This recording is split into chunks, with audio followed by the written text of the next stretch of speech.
Assalamualaikum warahmatullahi wabarakatuh. Alhamdulillahirabbil alamin.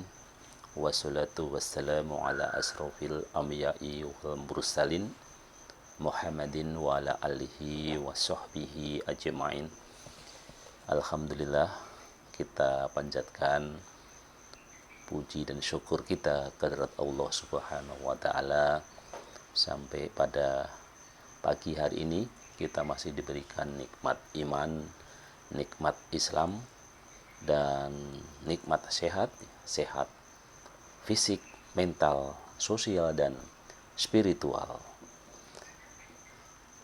Saudara-saudaraku, beberapa hari ini saya sedang membaca buku ya. Mungkin bukunya sebenarnya lebih untuk anak muda ya, yang berjudul Islamic Growth Habit. Jadi kebiasaan-kebiasaan baik dalam Islam yang membuat kualitas kita ini bisa menjadi berkembang, yang ditulis oleh Denny Bekti. Cukup menarik bukunya. Silahkan kalau mungkin ada rezeki untuk bisa meningkatkan diri. Nah, pada pagi hari ini saya akan bacakan saja satu bagian ya, yang diberi judul adalah Stay Hungry ya.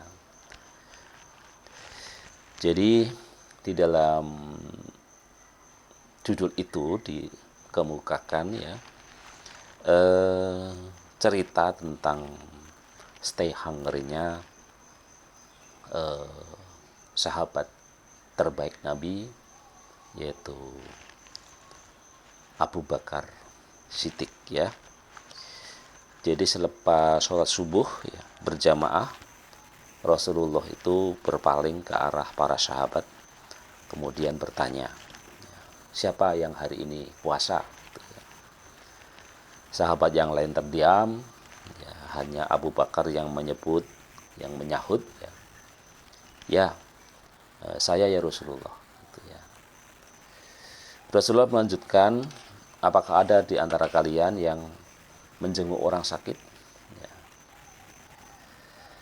Dan kemudian lagi-lagi sahabat Abu Bakar, ya kami baru saja menunaikan salat subuh.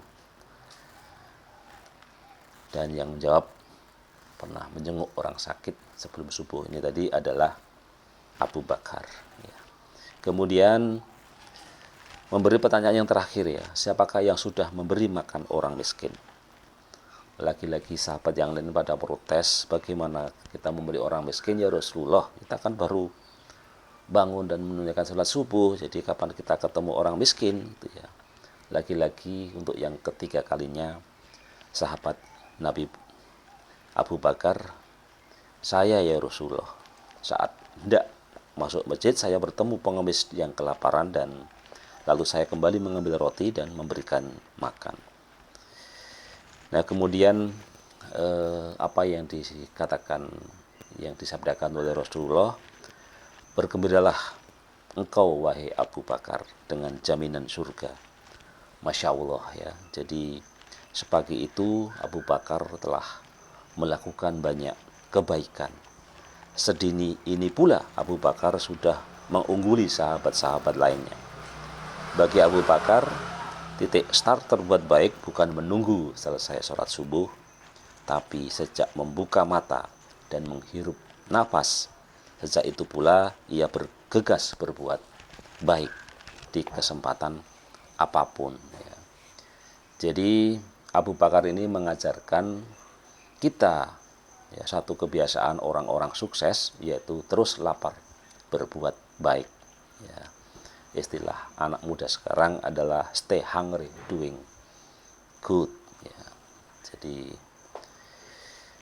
Jadi lapar ini kan merasa kurang ya, artinya merasa kurang. Kalau perut lagi lapar, rasanya ada bagian kosong yang meminta untuk segera diisi sesuatu. Kalau laparnya parah, kadang sampai terdengar bunyi keroncongan ya. Apa yang akan kita lakukan? Kita bergegas mencari makanan untuk mendiamkan perut yang lagi cerewet itu kan. Dalam dunia media ada penyakit genetik yang membuat seseorang tidak pernah bisa merasa kenyang walaupun sudah banyak makan. Ya. Namanya sindrom Prader-Willi. Ya, orang yang terjangkit sindrom ini terus-menerus dihantui rasa lapar yang kuat. Hampir selama 24 jam ia terus memikirkan makanan dan rasanya tidak tenang kalau tidak nyemil makanan. Kira-kira begitulah ya gambaran orang yang lapar berbuat baik ya. Orang yang lapar berbuat baik tidak pernah menunggu kesempatan berbuat baik, tapi ia mencari kesempatan agar bisa berbuat baik.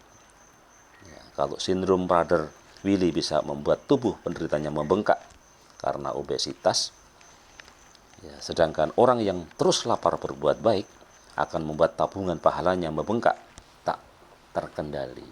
Jadi kalau kita mau berbuat baik itu ya tidak usah menunggu momen ya, apalagi menunggu mau di shot ya, menunggu mau menjadi calon presiden ya.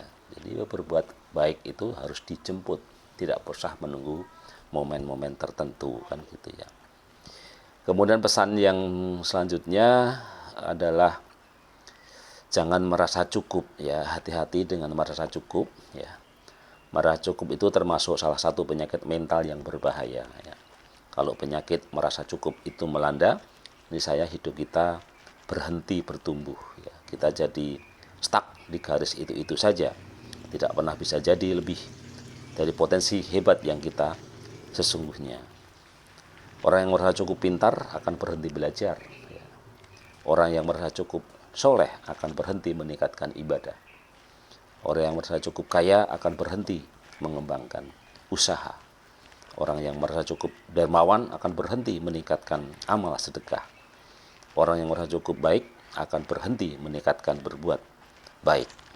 Jadi lihat ya, kalau merasa cukup disandingkan dengan yang baik, ia berubah menjadi buruk ya.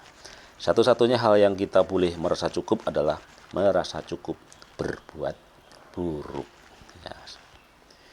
Seorang yang sudah merasa cukup berbuat buruk, maka di dalam fase siap bertobat dan ingin segera memperbaiki hidupnya ya. Jadi sebagai penutup pada pagi hari ini, kalau itu kebaikan, jangan pernah merasa cukup, tambahkan terus. Dan kalau itu keburukan, bersegeralah merasa cukup, jangan ditambah lagi. Sekian, wassalamualaikum warahmatullahi wabarakatuh.